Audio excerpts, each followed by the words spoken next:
Yo, what's up mga kaibigan? Nali na tayo magkwentuhan. So kahapon nga tinalo ng New York Knicks ang Utah Jazz sa score na 118-103. 33 points, 5 rebounds, 4 assists si Donte DiVincenzo with 7 3-pointers. 29 points, 9 assists din and 0 turnovers si Jalen Brunson. 18 points, 5 rebounds si Precious Achiuwa. 14 points, 12 rebounds si Hardenstein. 12 points si Grimes at 10 points, 10 rebounds and 10 assists. Triple-double naman kay Josh Hart. Nakuha nga nilang panalo na ito nang wala si Julius Randle at OG Anunoby. Ito nga mga kaibigan ang ikawalong sunod na panalo ng New York Knicks at 14 sa last 16 games sila.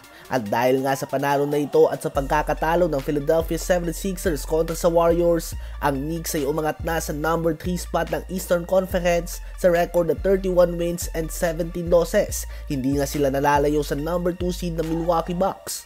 Simpleng example nga ito mga kaibigan kung ano magagawa ng pag-trade sa isang team. Malaki nga ang in-improve ng kanilang team nang may pasok nila si OG Anunoby at Precious Achiuwa. Naglalaro din ito ng heavy minutes para sa kanila. At ngayon nga ang Knicks ay nagbumuka ng legit contender sa Eastern Conference. Meron nga silang style of play na dinadala sa sipag upang manalo sa pangunguna ng college champions noon at teammates sa Villanova na sila Jalen Brunson, Donte DiVincenzo at Josh Hart. Kulang na lang nga ay si Mikal Bridges. Nagkampiyon nga sila sa kolehiyo noon. Nakadalawa si Brunson at isa naman kay Donte DiVincenzo at Josh Hart. Sa palagay nyo ba ay papalag na ang team na ito sa playoffs? Habang si Ben Simmons naman mga kaibigan matapos ang kanyang successful return kung saan nagtala siya ng 10 points, 8 rebounds, 11 assists, 1 steal and 1 block on a perfect 5 of 5 shooting sa field sa loob lamang ng 18 minutes of playing time.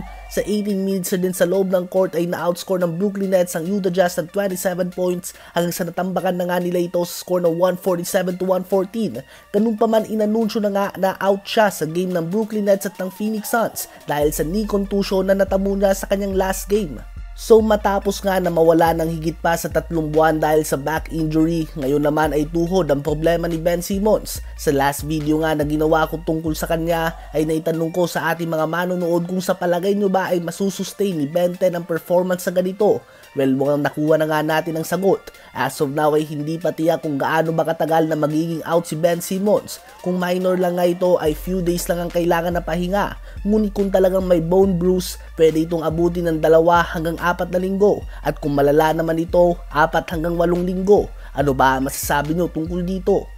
Habang muli naman na nakuha ng Los Angeles Clippers ang panalo laban sa Washington Wizards sa score na 125-109. 31 points, 9 rebounds, 4 assists and 4 steals si Kawhi Leonard. 25 points, 9 rebounds, 4 assists, 2 steals and 4 blocks kay James Harden. 17 points si Coffee at 14 points, 7 rebounds naman si Norman Powell. Ang Clippers ay may record na ngayon na 31 wins and only 15 losses.